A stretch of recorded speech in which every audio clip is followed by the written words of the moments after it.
పోయిన నెల వరకు 3,000 వచ్చినాయమ్మా వృద్ధా పెన్షన్. చంద్రబాబు గారు ఒకేసారి 1,000 రూపాయలు పెంచి 4,000 చేశారు. మొన్న ఎలక్షన్ పూర్వం వల్ల 3 నెలలు ఇవ్వలేకపోయారు. ఆ 3,000 ఈ నెల 4,000 మొత్తం 7,000.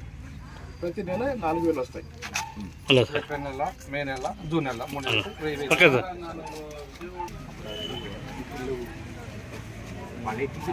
Okay sir. ఒంటరి మేడలో ఒకటి పెట్టండి.